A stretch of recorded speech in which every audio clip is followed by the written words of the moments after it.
Hey now, I can't believe it's been 2 years since I started this crazy little project. So I want to thank everyone who's got on this journey. I know a lot of people are here for the tax, probably the majority of you, but some of you I hope like autographs. So I love autographs. I love taxes. So that's why we're here. But today we're going to talk about this is going to be like troll bait because we're going to talk about the autograph analysis of Joe DiMaggio. And Joe DiMaggio, I would argue, is one of the top 5 most forged autographs of all time, at least in baseball for sure. For sure. Was he one of the greatest of all times? Absolutely. Was he the greatest hitter that ever lived that he insisted to be called while he was alive? No, I'll give that to Ted Williams.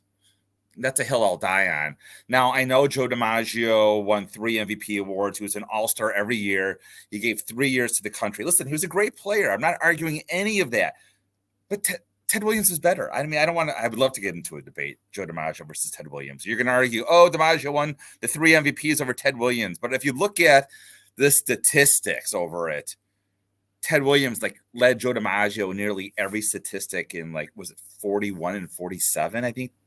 Someone can look that up for me. I'm doing it off the top of my head. But the 2 last years that DiMaggio won his MVPs, Williams had a better year than him in both categories. And I think that made Williams a little jealous of DiMaggio. And plus, Williams was never a people person. I mean, if you're watching this video and you care about this video, you know all this history. This is nothing new to anybody. So let's talk about Joe DiMaggio, the person. I met Joe DiMaggio, and I have a picture. There's me and Joe DiMaggio and my dad at the 1996 National. Now, Joe DiMaggio is looking down, as you can see, and there was a sign and a warning. I remember this at the National, Joe DiMaggio will not look up for pictures. So back then, this was the 96 National. He was $150, which was insane. That was so much money. The next highest, I think, was $80, which was Dennis Rodman, who was a Laker at the time. And this is really at the height of Dennis Rodman fame. And I think Sandy Koufax also was 80. So you have 80, then 150. And I would argue today, obviously, Sandy Koufax has a more valuable autograph than Joe DiMaggio. But back then, DiMaggio was the man. He didn't do that many shows. By the time the 96 National came around, he was an exclusive to an outfit out of New Jersey. So it was a big deal getting him in person. It was the first, I think he was the first autograph I ever paid 3 figures for in person. I'm confident of that. And he wasn't a very nice guy. I remember he looking up to me, he goes, "Where do you want me to sign it, kid?" And I said, "Anywhere." And so I'm going to show you where he signed it and talk a little bit more about the autograph analysis of Joe DiMaggio. So here we go.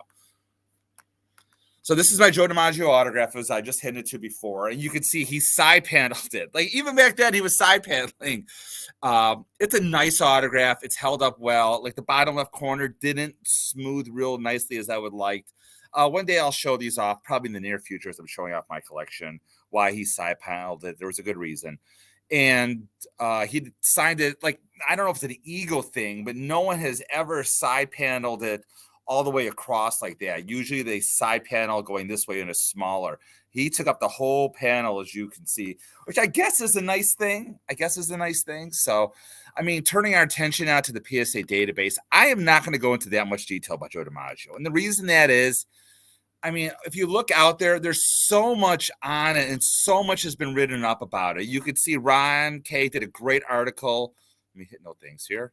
Ron K did a great article for Sports Collectors Digest, and he talks about the various Joe DiMaggio autographs, what to look for, and just read it. It's really good. And he talks a lot about the secretarial. We're going to get to this in a second, secretarial, because that's what you got to be careful for, the common secretarials. And again, they're so easy to point out. You want to look for the straight eye or the M that's on a 90-degree angle like this, right? Is it 45?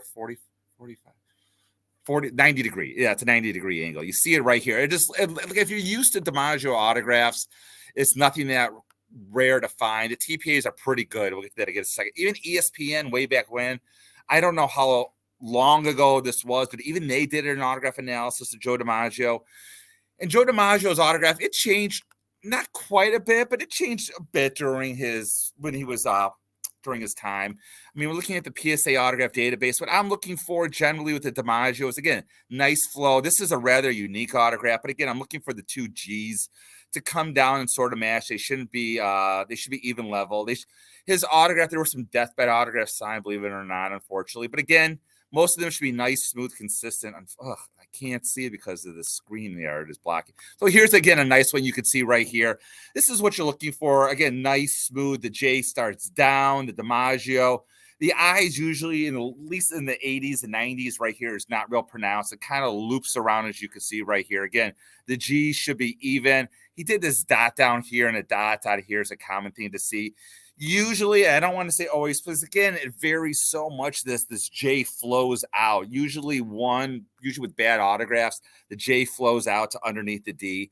I'm not going to say he never do that. That's more of an 80s, like right here. Here's is probably more of an 80s than a 90s. So again, going back to this one, this is more of a 90s autograph.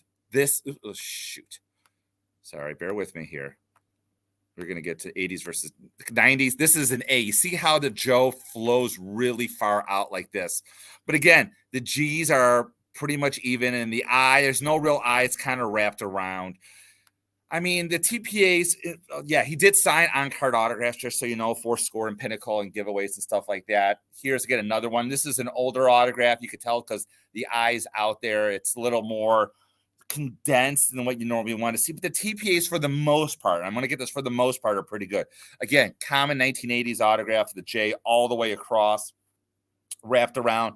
You see the G's are level. You see the I down, the dots down here. This is what you're expecting for DiMaggio. DiMaggio did sign once in a while through the mail, but for the most part, he did employ a secretary. So, I mean, okay, this is definitely an earlier autograph. This is a lot more flair, as you can see. So the TPAs know what to look for the most part. So, I mean, if you go onto eBay right here, he's not a rare autograph. I was at his last show in 1998.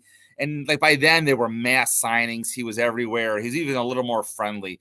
So it's just one of those. You make sure you have a TPA when you buy it. $30 for Joe DiMaggio. If we look at it, we can look what's wrong with it. You see the J right here. It comes out look at the hologram. See how the G falls below. This G is much lower. That's not good. This J comes out at the top way too much. This comes down way too much. They're trying to mix the 80 and a 90s autograph. So another thing always to be careful is if you see DiMaggio, like a multi-sign piece with DiMaggio, that could be a good indication that the autograph is not good. The family released a bunch of checks. Usually, okay, here's one probably no good, multi-sign. I mean, we can get just the DiMaggio, look how far that J comes out up here and down here. The G, see how that G down here is much higher than this one is much shorter. Usually a common side that this is not a good autograph. The Ted Williams is a disaster as well. But again, usually if a price is too good to be true, it is, especially if it doesn't have a TPA. Now, there's just one thing I really want to point out, and this is courtesy of Outer Safe, and this came out today. So this is a Joe DiMaggio autograph that someone at PSA they encapsulated. And this is a clear sister signature. And you can see the little crying face right here. You see how it wraps around and the I is very pronounced like this. And you got the spaces here. It's everything you don't want to see. I don't know how this slipped through the cracks of PSA. You can see it's in an index card. This was definitely a signature mailed away, came back signed by the sister. It's definitely bad. There's like no question. Anyone knows anything knows it's bad. So it's just a point that PSA doesn't get it perfectly.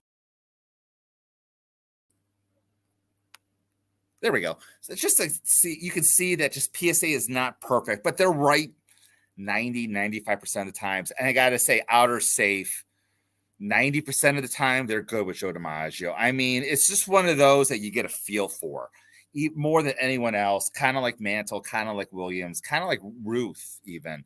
You just have to be careful, know what to look for. Like I said, this is not a rare autograph. Yes, he's highly in demand because he was a Yankee, and he was great. I'm not arguing with 57-game hitting streak and all that other stuff. So just do your due diligence. I mean, you can buy a check out there. There's so many out there. I think they go for like $100, $150. If I were buying one today, that's what I would buy. But even then, there are some sister signed checks that got past TPA. So just be careful. So if you know what to look for and it's on a check and it's certified and you see the nice smooth going around Joseph DiMaggio, you don't see that 90-degree angle, you should be doing okay for yourself. So I wish I went a little more into it. It's just because there's just so much out there already. I don't know how much more of it I can cover. But what I can cover is the first American League let's see, first Negro League player to play in the American leagues, and that is Larry Doby. And we are going to tackle him next. But again, thank you all so much for all the support. I hope you're enjoying the videos. Please like this video, leave a comment. You guys are awesome, and girls. So as always, keep collecting.